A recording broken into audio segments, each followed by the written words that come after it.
அது முதல் நாளே எதிர்பார்க்கப்பட்டது. எது வெளியேற்றப்படுவது என்பது முதல் நாளே எதிர்பார்க்கப்பட்டு இருக்கும் பொழுது இப்படி ஒரு ஆபத்தான ஒரு கொள்கையை ஒருவர் தேர்ந்தெடுத்து இதுதான் ரிசல்ட் என்று தெரிந்து இப்படி ஒரு விஷப்பரிசையில் ஒருத்தர் இறங்குவாரா?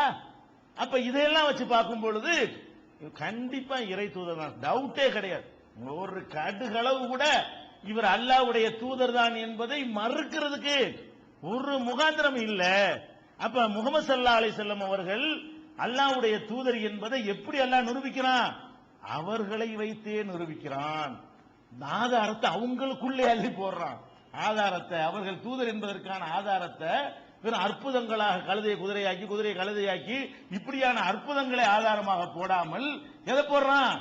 அவங்களுடைய கேரக்டரையும் அவங்களுடைய குணாதிசயங்களையும் அவங்களுடைய கடந்த கால வாழ்க்கையையும் ஒட்டுமொத்தமான பல சந்தர்ப்பங்களை உண்டாக்கி இந்த பார் எவ்வளவு டெஸ்ட் வை எல்லாத்திலும் தேர்றாரு பார், இவர் இறை தூதரா இல்லையா என்று காட்டுறான்.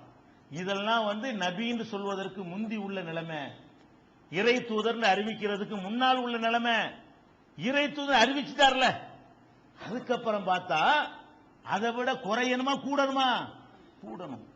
இறை தூதர்ங்கிறதுக்கு முன்னாடியே இப்படி பர்ஃபெக்டா இருந்த ஒரு மனிதர் இறை தூதர் ஆன பிறகு என்ன இருக்கனே அதையும் உலகம் கவனிப்பான்ல. உலகத்துல போய் இதை போய் சொன்னா என்ன ஆகும்? இன்னும் நம்மளை கூடுதலா கவனிக்க ஆரம்பிச்சிருவான். எப்போதுமே நம்ம ரொம்ப சுத்தமான ஒரு வாழ்க்கைக்கு சொந்தம் கொண்டாடணும்னு வைங்க, நல்லவனுக்கு பிரச்சனை இல்லை, கெட்டவனுக்கு முடியவே முடியாது. சுத்தமானதுக்கு சொந்தம் கொண்டாடி தான் நாளைக்கும் சுத்தமா இருக்கணுமே. அடே நான் தண்ணி அடிச்சிருப்பேனடான்னு கேட்டேன்னு வைங்க 7 மேடையில், அப்புறம் அடிக்க முடியுமா உங்களுக்கு? அது கேட்காட்டி அடிச்சிட்டு இருக்கலாம். ஒரு புகை பிடிச்சிருப்பேனா அப்படின்னு வந்தா அடிச்சு விட்டீங்க 7 மேடையில், அப்புறம் புகை பிடிக்க உங்களுக்கு?